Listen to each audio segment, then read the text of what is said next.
భారతదేశంలో విమాన ప్రయాణాలకు ఊహించని బ్రేక్ పడింది.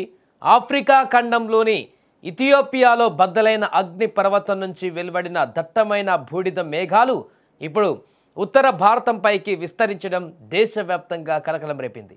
ఈ అనూహ్య పరిణామాలతో పలు విమాన సర్వీసులు రద్దయ్యాయి. ప్రయాణికులు తీవ్ర ఇబ్బందులు పడుతున్నారు. ఈ మొత్తం ఉద్రిక్తతకు కారణం ఇథియోపియాలో ఉన్న హేలీగుబి అగ్నిపర్వతం. దాదాపు 12,000 ఏళ్ల సుదీర్ఘ నిశ్శబ్దం తర్వాత ఆదివారం నాడు ఈ పర్వతం ఒక్కసారిగా పెను విస్ఫోటనం చెందింది. ఈ విస్ఫోటనం తీవ్రత ఎంత ఉందంటే దీని నుంచి వెలువడిన అపారమైన బూడిద మేఘాలు కొన్ని వేల కిలోమీటర్లు ప్రయాణించి వచ్చాయి. ఎర్ర సముద్రం మీదుగా ఇవి మొదట ఒమెన్ దేశాల వైపు దూసుకు వెళ్ళాయి. ఇక అక్కడి నుంచి ఉత్తర అరేబియా సముద్రం గుండా ప్రయాణించి సరిగ్గా ఇప్పుడే మన భారత గగనతలంలోకి ప్రవేశించాయి.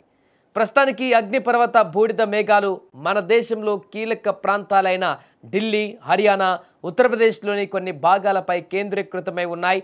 వాతావరణ నిపుణుల అంచనా ప్రకారం ఈ మేఘాలు వాతావరణంలో చాలా ఎత్తులో ఉండటం కొంచెం ఊరటనిచ్చే విషయం. అందుకే దేశ రాజధాని ఢిల్లీలో గాలి నాణ్యత పైన తక్షణ ప్రభావం చూపించే అవకాశాలు చాలా తక్కువగా ఉన్నాయని భావిస్తున్నారు. అయినప్పటికీ విమానానికి ఏమాత్రం కూడా ఇది పెను ప్రమాదమే. ముందు జాగ్రత్త చర్యగా దేశంలోని అగ్రగామి విమానయాన సంస్థలు తమ సర్వీసులను నిలిపివేశాయి. ఈ గందరగోళ పరిస్థితులలో directorate general of civil aviation రంగంలోకి దిగింది. ఇది అత్యంత కీలకమైన పరిణామం కావడంతో డీజీసీఏ వెంటనే కీలక మార్గదర్శకాలను కూడా జారీ చేసింది.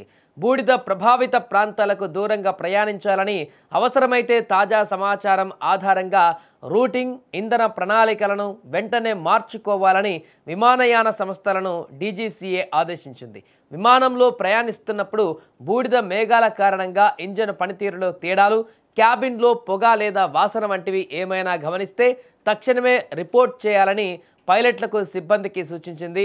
విమానాశ్రయాలపైన ఈ బూడిద ప్రభావం పడితే రన్వేలు, టాక్సీవేలను వెంటనే క్షుణ్ణంగా తనిఖీ చేసి క్లియర్ చేయాలని ఎయిర్పోర్ట్ ఆపరేటర్లను డీజీసీఏ అప్రమత్తం చేసింది.